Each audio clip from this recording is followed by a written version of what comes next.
Now, the continued scarcity of Naira notes and fuel in Africa's most populous nation is crippling several businesses, especially in the informal sector. The lingering scarcity of the Naira notes and petrol have been estimated to cost the country's manufacturing sector a 25% decline in monthly sales of domestic goods.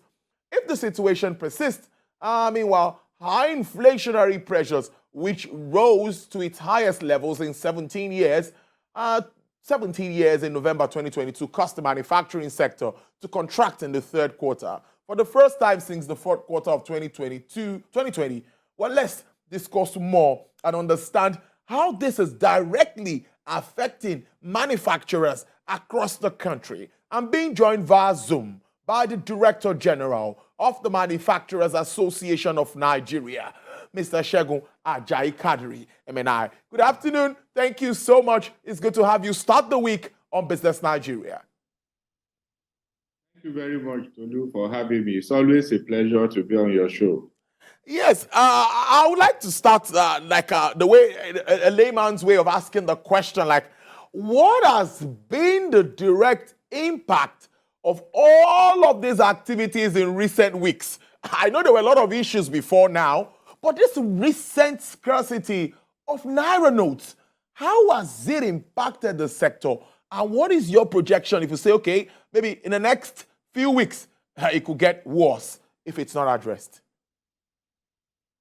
Well, thank you very much. I think the issue of scarcity of currency affects everyone, manufacturers, the students, the ordinary citizen, and is actually a major issue. And this has led to the matter being addressed even at the level of the Council of State. But for us in manufacturing, I think we are particularly impacted in the sense that all that we produce needs to be bought for us to have successfully executed business. So for us, what happens at the retail end of the market is of paramount importance. It means that the average citizen will simply not have enough cash to be able to buy.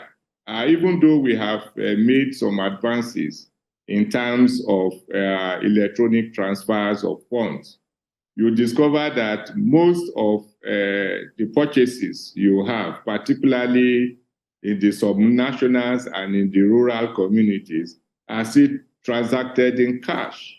And so we are going to have limitations in those areas. And we also know that manufacturers also have to buy raw materials. And once they have been aggregated at the rural area level, you will see high demand for use of cash. There is also the issue of not being able to move around very easily because you need to pay cash, and trade requires movement of people. We've also seen some disturbances that have accompanied the non-availability of cash. Most citizens are getting frustrated and they are prioritizing the purchase of food to survive. So the little Naira you have, you tend to want to use it to feed yourself. And it has had major impact on us. Some of our members are already complaining that what they are able to produce, they are not able to sell. So they are even having to, this is swelling the unplanned inventory that they have, and they are having to even invest in the hiring warehouses to keep their goods. I heard you saying if this should persist, what it means is that if it persists, some of the goods we have that are stored in warehouses will reach their shelf life, and it will become a burden, even on the manufacturer to dispose of it. So we are looking to a situation where it doesn't augur well for the manufacturing sector, and we are eagerly looking forward to the issues being addressed. Not to forget that we had actually raised concerns about how it was being managed, particularly when after 1 month of bringing on the policy, ATM machines were still dispensing old notes. We had expected that there would be an immediate rollout of the new currencies so that the average citizen would be able to to get them. If this had happened, and particularly the urban areas are saturated with the new nodes, then you can concentrate more on reaching to the far-flung places where the banking, the unbanked communities, and those areas where cash are mostly used. So clearly, just like the Forex issue, which the CBN tried to address, and at the end of the day, we still find ourselves buying that note for above 700 Naira, in some cases 750 and all of that. It seems something is also wrong with the implementation of the institution of this policy. What do you think went wrong? And what is your advice in straight terms as it affects your business? I think for Forex, we are beginning to sound like a broken record. There is no doubt that we have foreign exchange in short supply. But what makes common sense to me is that when you do not have much, you prioritize the allocation of that product. And in this case, Forex, we had indicated that it is important for you to produce what you import so that you'll be able to minimize the use of foreign exchange. I think it is very simple. So if we had asked for a prioritization of allocation to the manufacturing sector, it is not self-interest. I think it is in the interest of the economy. We had indicated that when we do export and we repatriate our profits in dollars, we are not able to earn it. But the painful thing there is that when you now want to buy raw materials to produce what you are going to export, you have to go to the black market because the money deposit banks will not give you enough. I mean, imagine a member once asked for $1 million. He was given $50,000. It doesn't make any sense for him. And so many of our members, particularly the multinationals, they are having their money trapped in the country. They cannot repatriate. So I think there is a major issue that needs to be addressed. And for the opting time, we have continued to approach the CBN to say that there is need for us to have a conversation as to the use of the little foreign exchange that we have in such a way that we can reflate the economy and generally bring down the cost of goods in the country and try to increase our foreign exchange stock. It's only in the manufacturing sector that you have the highest chance of exporting and bringing the much needed dollars to our economy. So it is actually a big surprise to me that we have failed over these years to get the CBN to give adequate attention to what we have always spoken about. Now the CBN is coming up to say, well, alternative payment platforms are available. We should make do of them. But I can tell you, and I'm sure you confirm, that a lot of challenges along these online platforms, and everyone has been calling banks out, even on social media, to talk about the negative experience they've been having in recent times. Do you think we have that capacity? Yes, I have been on this for some time, this topic, because it's been a developing story. But I like your views with regards to that. As big players in the business world, do you think our online facilities can accommodate the pressure or the volume of what we are transacting at the moment? Yes, I've always been giving thumbs up to the CBN and the banking community in Nigeria because we have made great strides in this respect. It's something that is commendable. We have had different platforms. We have done very well in terms of getting our monies moved in other ways apart from exchanging cash. But there's still much to be done. And I think that one of the major issues with the Nigerian governance process is that we do not improve on the things we have done right. If you do the right thing, keep on doing it, and you will never go wrong. But I think somehow we get too complacent and we glory in the past and we don't make great strides, we don't move with the time. It is clear that the number of people that now go on this platform and use it to transact business are expanding. People do transfers. Many more people are having phones that they can use. So it's only natural that we should expand the infrastructure that is required, and also that we should become more innovative so that we can expand the array of platforms that are available to accommodate the surging interest in that area. That, I think, we have not done. So I think we need to encourage the CBN and also the banks as well. In fact, the cost of making those transfers are just too high, because I continue to say that when you walk into banks these days, you will see that if they have cash points in the counter, about 6 or 7, you only see 3 or 4 being manned, which means that less people are coming into the banks. The monies they are saving in payment should be moved to encouraging, improving, and continuously making innovations on how you can bring down the cost, how you can expand the use, and make it more user-friendly. Extend it to far-flung places so that we'll be able to reap the benefit of it, rather than just placing unnecessary, what I would call unnecessary charges on people who have even saved you the monies that you have paid your workers. You reward them with inefficient delivery of service. For instance, I've been trying to make a transfer since yesterday. I only succeeded today.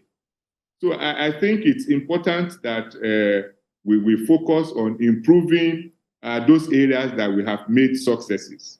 But I must tell you that also I'm told by people who are high in the banks that this japa of a business of an issue has affected the banking sector. Several of our young, brilliant people that used to manage the IT departments, I'm told, many of them have had to leave the country for obvious reasons.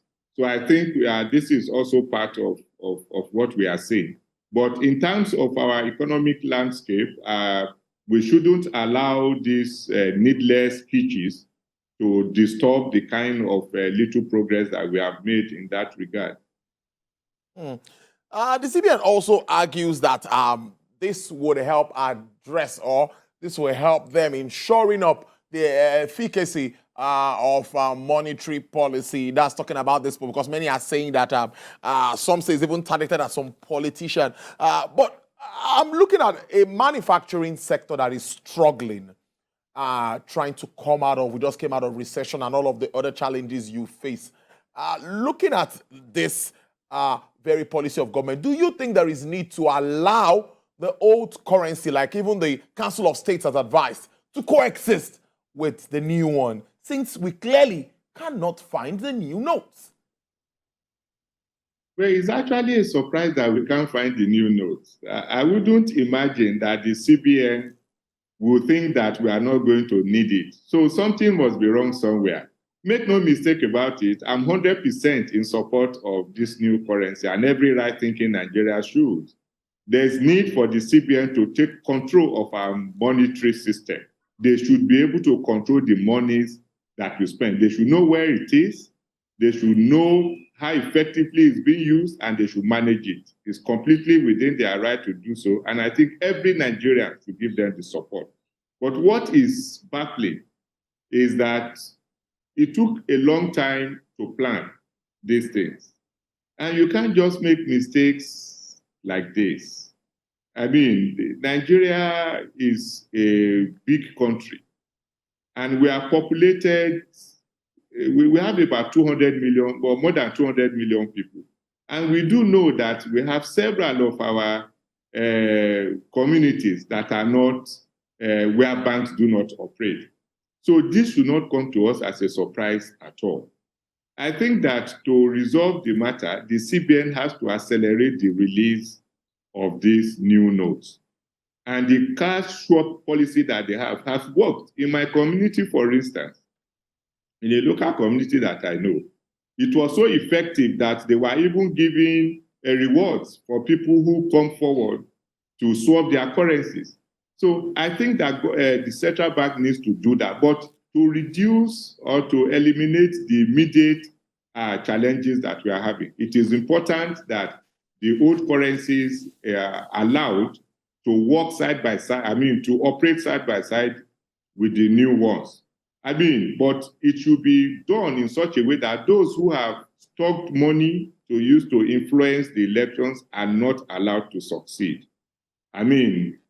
People say politicians have been targeted. I'm not a politician. I don't intend to be one now. So I don't really think that we should allow people to use money to buy votes. So I think even if we allow the two currencies to coexist, the monetary authority should improve on their surveillance and ensure that those who are moving bulk money around are not allowed to influence people. They should work hand in hand with INEC to see that the success that is being set before us is achieved. However, the suffering of the people must not be allowed to linger on, because people are getting desperate. And we can see in videos that have gone viral where people are literally taking off their dresses to protest the kind of hardship that they are experiencing. So I think that, yes, it's a good policy, but that should not give leeway to people who use money to influence the political process. And it shouldn't be a leeway for people who engage in banditry, kidnapping, and so on to still have a means of perpetrating their nefarious activities. I think that everyone should support the CBN on it and encourage them, pressure them to do the right thing to bring the currency. For us in the manufacturing sector, like I said, our sales have dipped. We predicted 25%. If it gets worse now, we may be heading for a kind of recession. And if that happens in the manufacturing sector, the effect will be grave at this time. We can't afford to swell the ranks of the unemployed persons, and we are just witnessing some improvement in the security situation in the country. We must not suffer any setback at this time. So I think government should put on its thinking cap, be more ingenious. There should be collaboration instead of trading blames between the CBN and the commercial banks. I think the two of them should be working together now to ensure that this transition in currency does not leave too much room for mischief makers to foment struggle and the rest. All right, finally, before I let you go, just recently we also saw the CRR, that's the the MPR, monetary policy ratio, being increased again to 17.5%, which many say will affect big businesses, borrowing and all of that. What is your reaction to that, even before this scarcity happens? What does it mean for your sector? That all of this is coming together at the same time is debilitating for our sector. You have this currency transition is a challenge. Forex remains an abiding constraint. There's fuel scarcity that have increased logistics costs for us. And now you are having our borrowing at much, much higher rates. I think it portends grave danger for the sector. It does not encourage new investments. We cannot expand our production lines, and it's becoming extremely difficult to balance the books. Profitability is not the thing that manufacturers are even thinking about. Now, we are just trying to run our businesses and stay afloat. So I think that in order to mitigate some of these effects, which the central bank is very much aware, there has to be windows to be created for investors in manufacturing so that we are able to keep apace the little progress that we have made. It is important that whilst you are trying to manage the inflationary pressure, which is usually the excuse and which one can understand, but you need to be ingenious and to identify sectors in the economy that needs to be treated differently, and their challenges have to be approached with a lot of care. I think that the special windows that we have are inadequate. and the measures that have been taken to ensure that particularly the small and medium-scale industries have access to credit that they badly need is not functioning. We have requested that the CBN should allow a situation where we are part of the monitoring of the process of allocation and the use of all of these credit lines that they have targeted for the sector. But that has not been granted, and it remains to be seen how it is affecting positively the sector. It's a good way to leave it. Thank you so much for starting the week with us. I've been speaking to Mr. Segun Ajayi Kadri, MNI. He is the Director General of the Manufacturers Association of Nigeria. Thank you. I do have a productive week. Thank you for having me, Olu.